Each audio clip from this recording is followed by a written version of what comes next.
오늘은 대강절 네 번째 주일로서 예수님께서 이 땅에 오심을 우리가 깊이 은혜를 나누는 절기입니다. 오늘 성육신이라고 하는 말씀은 쉽게 말하면 하나님이라는 본질이 계십니다. 우리와 차원이 다른 높은 곳에 계신 분이 이 땅에 인간이라는 우리 여러분과 저 본성과 결합을 하셨다는 말씀입니다. 그래서 참 하나님이 되시고 참 사람이 되셨다. 그 이유가 여러분과 저를 구원하기 위함이라는 말씀이에요. 이것을 지금 사도 요한이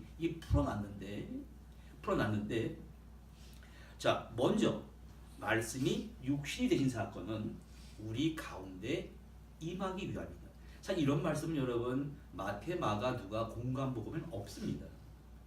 요한복음엔 좀 독특하게 그 예수님의 십자가와 사건을 놓고 사도 요한이 좀 다른 말투로 말하는데 이것이 무엇이냐면은 마태, 마가, 누가복음은 주로 예수님의 생애와 십자가와 죽음과 부활과 승리를 얘기하다가 이것은 같은 처음에 동족끼리 얘기했습니다. 같은 유대교의 이 율법에 푹 빠져 있는 사람들에게 그리스도의 복음을 증거하다가 이 복음이 말입니다. 안디옥을 거쳐서 막 세계로 퍼져나가. 그 당시에는 그 헬라 철학이라고 하는 헬라 사상이라고 하는 아주 공부를 많이 한 사람들이 있었습니다. 이형 탁 부딪히니까 이 말씀을 그들의 말로 풀어서 전달해야만 된 거예요. 우리나라의 이 조선 땅에 그 옛적에 복음이 들어올 때 우리나라가 유교 나라였습니다. 불교를 믿는 나라였습니다. 무속문화가 지배하는 나라였습니다. 성경을 번역해서 우리에게 전달했듯이 그 첫 번역한 게 바로 요한복음입니다. 그래서 사도 요한이 말씀이 육신이 되셨다. 이 말씀이란 뜻은 로고스라고 하는 말입니다. 헬라 사람들에게 있어서 로고스라는 말 이런 말입니다. 그 당시 헬라 철학자들은 만물의 근원을 생각했습니다. 만물의 근원이 흙이다, 물이다, 불이다. 이것을 그 법칙을 분별하는 이 지혜가 있었거든요. 이성입니다. 로고스가 그걸 말하는 거예요. 당신들이 말하는 그 로고스를 말씀이라고 번역하면서 그 로고스 말씀이 태초에 계셨는데 그 말씀이 당신들이 귀하게 여기는 그것이 사람의 몸이 되셨습니다. 그렇게 말을 하는 것입니다. 이것이 바로 요한복음의 전체 주제인데 재미난 표현은 우리 가운데 거하다는 말이 그 원어 뜻이 뭐냐면 텐트를 치다 이 말이에요. 장막을 친단 말입니다. 여러분 예수님이 우리 가운데 오셔서 잠시 우리가 어디 놀러가서 야영할 때 텐트를 치지 않습니까? 여러분 텐트를 칠 때 영원히 살려고 칩니까? 잠시 머물라고 치는 것입니다. 예수님이 우리 몸인 인간의 장막 텐트를 치고 이 땅에 33년간 머무는 것이 여러분과 저를 구원하신 사건이었습니다. 그렇게 말씀하시는 거예요. 그러면 도대체 성경적인 근거, 이 헬라 철학하는 사람들은 머리가 똑똑합니다. 근거가 뭐예요? 근거가 이렇다는 거예요. 구약의 이스라엘 백성들을 이집트에서 출애굽해서 광야에서 살아갈 때 그 출애굽기 말씀 읽어보면 동서남북으로 12지파대로 다 텐트를 치게 했습니다. 이 사막에 자야 되니까 일렬로 쫙 동서남북 유다지파, 루벤지파 딱 텐트를 치게 하고 가운데 어마어마한 텐트가 있었는데 이것을 성막이라고 합니다.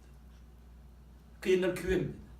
성막 위에 낮에는 구름 기둥으로 밤에는 그것이 불 기둥으로 변해서 하늘에서 빛이 쫙 그 성막을 향해 비춰지는 것입니다. 이렇게 이스라엘 백성들이 광야에서 살았습니다. 이제 그것이 실현돼서 예수님이 이 땅에 오셔서 육신의 장막을 입으시고 우리 가운데 거하셔서 그 빛으로 그 생명으로 그 사랑으로 우리 가운데 거하신 것입니다. 그것을 오늘 우리에게 증거해 주고 있는 것입니다. 그러면 창세기 보면 사람이 죄를 짓습니다. 구원한다는 말은 죄를 졌다는 것이고 죽을 수밖에 없다는, 아담과 하와가 따먹지 말라한 실과를 먹고 그 속사람이 죽었단 말이에요. 그 영이 죽었습니다. 그래서 구약에서부터 태초부터 하나님이 예표를 던졌습니다. 내가 너를 후원하니라. 동물을 죽여서 피를 흘려서 그 가죽옷을 해 입음으로 아담과 하와의 속사람은 죽었으나 겉모습은 살게 해서 생명이 유지됩니다. 계속 선지자를 보냅니다. 악인은 그 길을 불의한 생각을 버리고 돌아오라. 제사장을 계속 보내도 인간이 마음이 완악해서 듣지 않는 거예요. 예수님이 오시기 전에 마지막 구약의 선지자가 세례 요한입니다. 6개월 먼저 타서 너희는 그의 길을 예비하라. 그 모습을 보여줬습니다.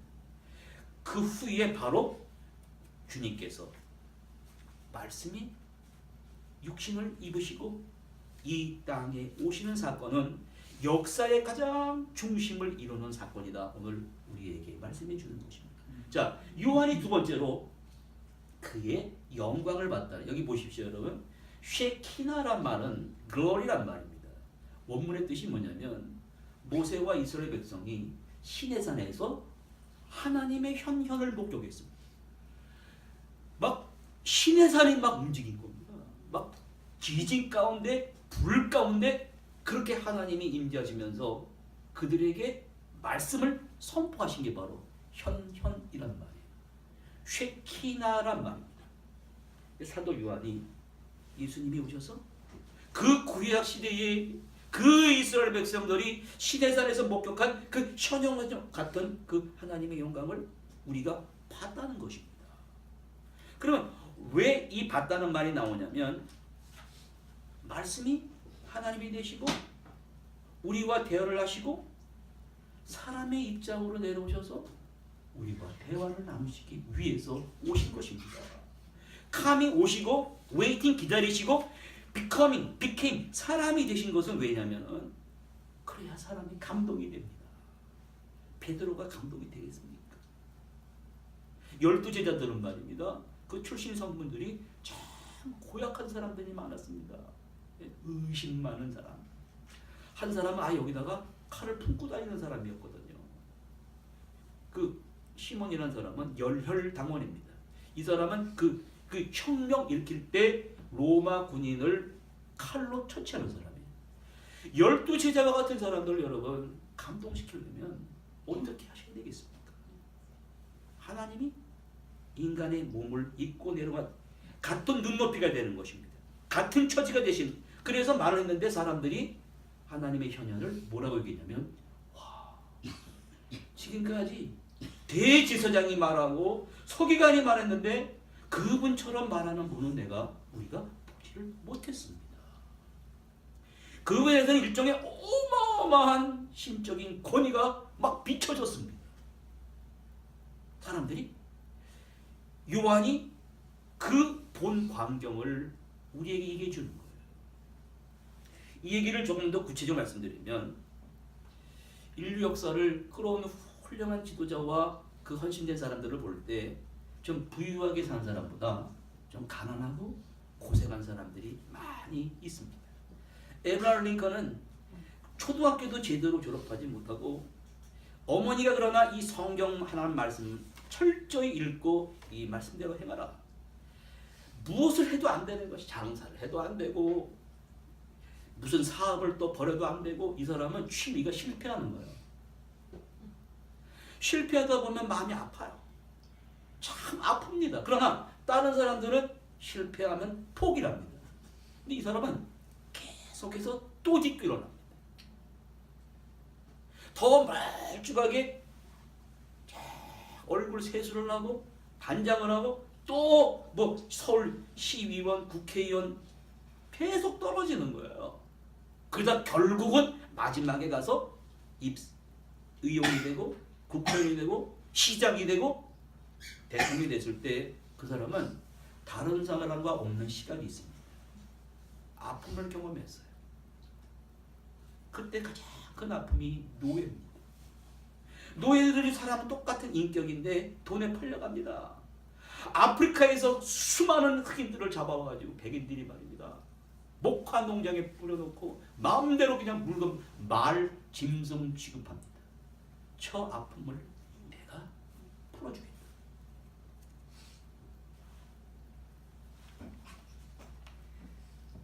예술가, 미술가나 음악가나 훌륭한 회화 그리는 사람도 고생을 많이 해본 사람이 어마어마한 작품들을 만들어냅니다. 그런데 나는 세상에 태어나서 고생을 해본 일이 없습니다. 미안하지만 안 됩니다. 될 수가 없습니다. 고생을 해본 일이 없기 때문에 아무리 사랑의 방언을 하고 천사의 방언을 했더라도 외모를 포장한다 하더라도 대중들에게 어필이 되지 않는 거예요. 예수님이 그 당신들이 헬라 철학이 말하는 그 로고스가 육신이 되셔서 우리 가운데 오신 것은 우리와 함께 하시기 위함. 역사를 깨뜨려 버리고 우리가 그분의 현현을 보았습니다. 현현을 보았는데 사람들이 큰 실수를 했습니다. 그분이 전하는 말씀만 듣고 복음만 증거해야 되는데 사람을 보는 거예요. 예수라는 사람을 사람들이 뭐라 그러냐면 아니 내가 저 사람은 나사렛에서 같이 자랐는데 이러는 거예요. 그리고 어마어마한 귀신을 쫓아내고 사람을 살리는 그걸 보고 뭐라 그러냐면 아 저거는 귀신의 왕초인 바알세불의 힘을 빌면서 하는 것이다. 그렇게 말해버립니다. 여러분 이 말을 우리의 말로 바꿔서 얘기하면 우리가 교회에서 신앙생활을 합니다. 교회에서 이 교우관계를 맺지 않습니까? 할 때는 반드시 그리스도가 전한 사랑과 희생과 겸손만 주고받아야 됩니다. 그런데 교회라고 하는 것도 수많은 사람들이 모여서 집합체를 이루기 때문에 간혹 가다가 여기저기서 펑펑 터지는 소리가 나요. 그래서 제가 이런 이제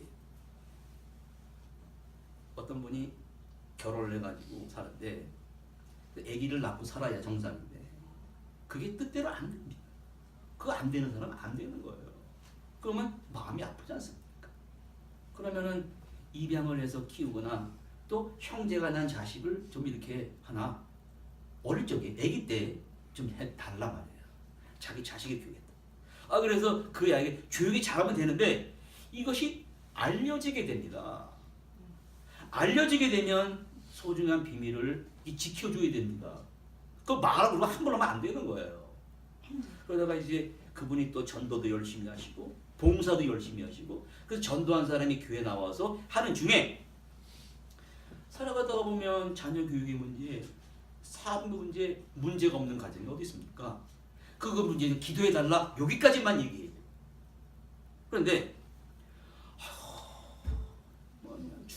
죽겠다는 얘기 나오지 않습니까?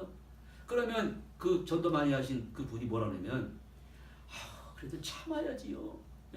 참아야지 견뎌야지 어떡하겠습니까? 그러면 딱 뭐라 그러냐면 당신이 직접 애 낳아 키워봤어 이러는 거예요. 그러면 안 됩니다. 교회에서는 한 인격의 성품을 비판하거나 비난해서는 안 되는 거예요. 감춰줘야 되는 것입니다. 왜? 사랑한다고 하면서 섬긴다고 하면서 그 사람의 가장 그 아킬레스건을 딱 건들고 나면 그 사람이 얼마나 상처를 받겠습니까? 그러면 관계가 소원해지는 경우를 많이 목격했습니다. 거꾸로 얘기해서 하나님이 우리가 죄인입니다. 여러분 식구들끼리도 모른 척하는 사람 많습니다. 자기 이익이 오면 식구 안 쳐보는 많습니다. 근데 만약 하나님이 우리가 죄인인데 만약 우리를 모른 척했다면 어떻게 되겠습니까? 하나님은 그런 분이 아닙니다. 우리를 위해서 직접 몸을 입으시고 오셔서 몸을 버리신 분입니다. 우리를 위해 친히 사랑하신 분이시거든요. 요한이 그 예수 그리스도의 영광을 이렇게 말합니다. 요한복음 15장 13절 14절에 예수님 이런 말씀합니다. 사람이 친구를 위하여 자기 목숨을 버리면 이보다 더 큰 사랑이 없나니 너희가 내가 명하는 대로 행하면 곧 나의 친구라. 그러면 사도 요한은 지금 뭘 말하냐면 내가 구체적으로 세 번째 그의 영광을 봤는데 그의 영광은 다른 무엇이 아니라 아버지의 독생자의 영광이요 은혜와 진리가 충만했습니다. 시내산에서 지진이 나고 불 가운데 구름 가운데 임한 그 하나님의 현현이었지만 우리가 주님을 보니 와 아버지의 놀라운 독생자의 영광이요 그분에서 풍겨나오는 은혜와 진리를 우리가 알게 되었다. 그렇게 말하는 것입니다. 또 사도 요한이 이렇게 말할 때는 헬라 지성인들이 딱 불에 끌겁니다. 아니 어떻게 최고 하나님이 이 비천한 인간의 몸을 입을 수 있냐 이렇게 걸어왔습니다. 그래서 당시에 그리스도를 믿더라도 이러한 그릇된 사입이 이단이 있었는데 뭐냐면 그건 하나님이 인간의 몸을 입을 수 없는 것이다.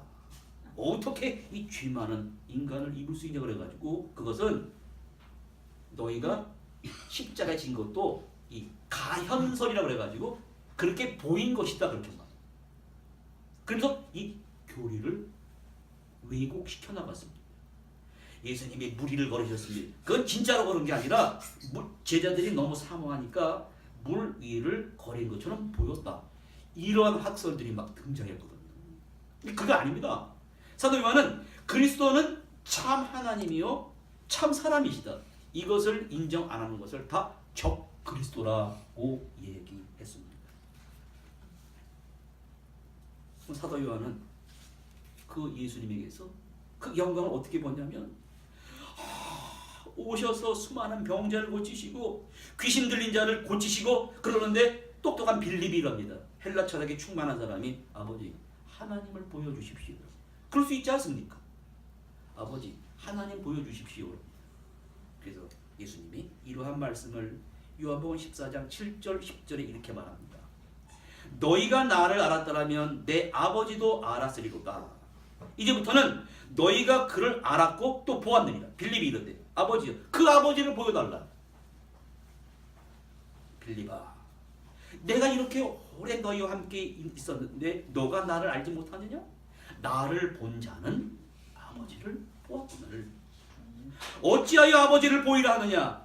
내가 아버지 안에 거하고 아버지는 내 안에 계신 것을 네가 왜 모르느냐? 자, 예수님이 나를 본 자는 아버지를 보았다. 우리가 그의 영광을 보니 그것은 아버지의 독생자의 이 쉐키나 그 놀라운 영광이요 은혜와 진리가 충만하다는 것을 오늘 우리에게 말씀해 줍니다. 이 땅에 주님이 오셨을 때 말씀으로 로고스로 온 사람을 믿는 사람은 구원받았습니다. 근데 사람들이 예수님이 유대 땅 사마리아 증거하시고 고향 땅을 가셨거든요. 고향 땅 갔는데 고향에 있는 사람들은 이 사람의 지혜가 어디서 났느냐? 쟁기와 멍에를 드는 목수의 아들이 아니냐? 배척했을 때 여러분 그들은 영과 육이 치유받을 수가 없었습니다. 오늘 성경 말씀은 대강절 넷째 주에 우리에게 무슨 질문하냐면 당신은 오늘 이 말씀을 통해 독생자의 영광이 보입니까? 예수님이 몸을 입으시고 우리 가운데 오셔서 지금까지 여러분에게 베풀어 주신 그 영광이 눈앞에 보입니까? 아니면 아무것도 보이지 않습니까? 잠깐 봤는데 시간이 지나니까 다 잊어버리고 마는 것입니까? 이걸 지금 우리에게 묻고 있는 것입니다. 여기서 어떤 그 신학자의 말을 한번 빌어봅니다. 마틴 부버라는 사람은 이런 책을 썼는데 당신과 나라는 책에서 이런 말을 합니다. 사람이 사랑하는 부부가 회사에서 관계를 맺을 때는 반드시 나와 당신이라는 인간관계가 성립이 된다.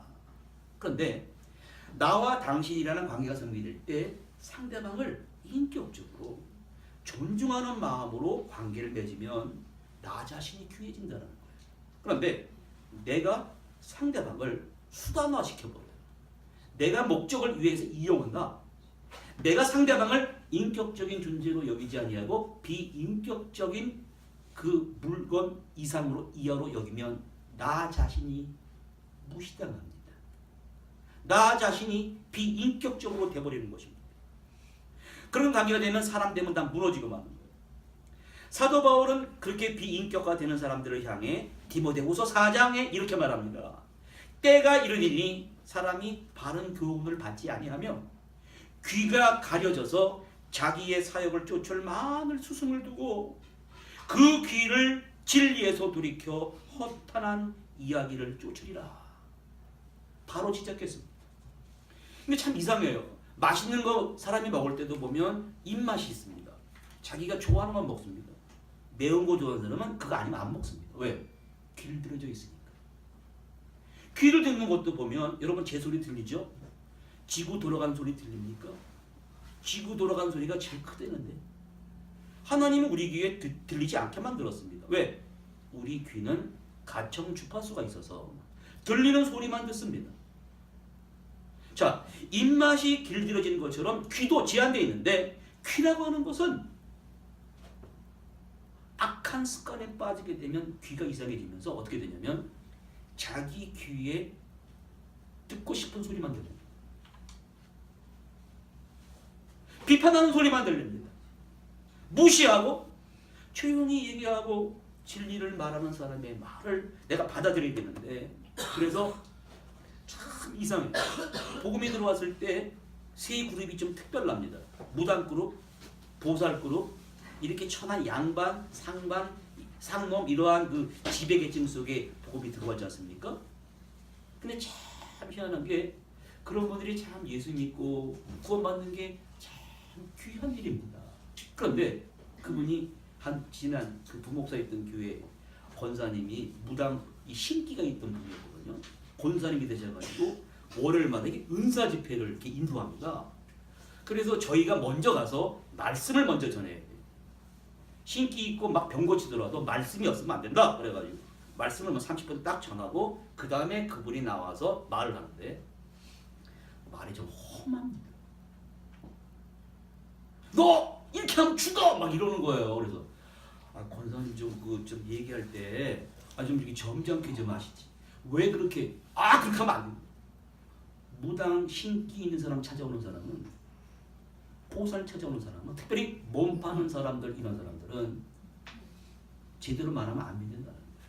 무슨 말을 당기냐면 너 잘못하면 너 죽어 이 말만 귀에 들린다는 것입니다.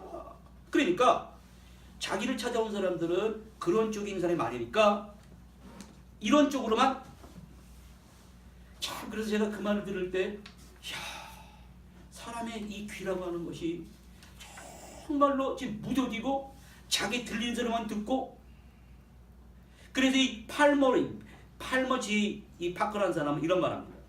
현대 문화를 가르쳐서 뭐라고 그러냐면 아예 단절된 문화다 그래요. 자기 집착에 빠져 있고 자기 고집에 빠져 있고 다양성을 얘기하면 안 들어요. 이러한 게 있습니다. 다른 세계가 있습니다. 다른 세계를 나와서 당신의 의견을 들어보십시오. 절대로 듣지 않습니다. 투쟁하려고 그러고 결국은 여러분 내 귀에 들려야 될 그 복음까지도 받아들일 수가 없는 거예요. 바리새인들 보십시오. 서기관들 보십시오. 그러나 예수님의 공생의 기간 중에 아버지의 독생자의 영광을 본 백부장이 있었습니다. 백부장이 자기 하인이 병들어 죽게 됐습니다. 가서 고쳐주십시오. 그러니까 예수님이 가자. 가지 마시고 여기서 말씀으로만 하옵소서. 말씀만 하시면 내가 낫게 되는 데 믿겠습니다. 예수님께서는 다른 사람들은 귀가 가려워서 들리지도 않는데 어떻게 이렇게 귀한 사람이 이스라엘에 있을 수가 있을까? 내 믿음대로 어떻게 해요? 될지어다. 그 순간에 백부장의 하인의 병이 났습니다. 요한이 바라본 거예요. 와, 아버지의 독생자의 현현 쉐키나의 영광을 목격한 것입니다. 그것뿐만이 아닙니다. 예수님이 결혼식장도 가시고 귀신 들린 자도 쫓으시고 병든 자도 가시고 장례식장에 참석했다는 얘기 들어보셨습니까? 없습니다. 예수님 옆에 죽은 사람이 있을 수가 없어요. 야이로의 딸 죽었습니다. 야이로의 딸 죽어서 벌써 집에서 장례식이 시작됐습니다. 예수님은 저가 죽은 것이 아니라 잔다 그래요. 사람들이 또 뭐라 아이고 그렇게 잤으면 좋겠습니다. 가셔서 미리 죽어 있었습니다. 죽음의 세계로 들어갔습니다. 죽음의 세계에 들어가 있는 야이로의 딸을 손을 탁 잡습니다. 탁 잡아서 죽음의 세계에서 그를 건져내 오셨다는 말입니다. 와, 놀라운 거야. 너무너무 놀라운 거야. 또 가늠하다가 여인이 현장에 잡혔습니다. 돌로 때려 죽게 됩니까 말아야 됩니까? 너희 중에 죄 없는 자가 돌로 먼저 쳐라. 그랬더니 돌로 때려 죽이려는 사람들이 말입니다. 그 말을 듣고 양심의 가책을 받고 어떻게 했습니까? 돌을 놓고 다 뿔뿔이 흩어지고 말았어. 사도 요한은 그걸 말하는 거예요. 와, 우리가 백부장을 하인을 원격에서 고치는 그 놀라운 모습, 그 시대 현현을 보고 오늘 우리에게 전해 주는 것입니다. 그러면 오늘 우리가 이 증거를 받았습니다. 이 증거를 받았으면 우리가 이 증거를 반드시 전해야 되는 것입니다. 대강절은 어떠한 절기냐면 인간의 몸을 입고 이 땅에 오신 그 사랑을 내가 실천하고 증거하고 나누는 절기입니다. 내일 성탄절 우리가 예배를 드릴 것입니다만 내일 구체적으로 말씀을 전합니다. 오늘은 우리가 이 대강절에 로마서 5장 20절 21절에 왜 사람이 죄를 짓는가? 율법이 들어온 것은 범죄를 더하게 하렵니다. 모세를 통해 주신 율법은 그동안 인간이 죄를 더하게 했습니다. 그러나 은혜와 진리는 예수로 말미암아 직접 주어졌다. 죄가 더한 것에 은혜가 더욱 넘쳤나니 이는 죄가 사망 안에서 왕노릇한 것 같이 은혜도 또한 의로 말미암아 왕노릇하여 우리 주 예수 그리스도 말미암아 우리를 영원한 생명에 이르게 하려 함이니라. 이 놀라운 은혜와 진리가 여러분의 가정과 여러분의 기업 위에 또 이 나라 이민족 위에 지금 제천에서는 많은 사람이 목숨을 잃었습니다. 그 슬픔을 당한 그 가정 위에도 함께 하시기를 간절히 바랍니다. 기도하시겠습니다. 하나님 감사합니다.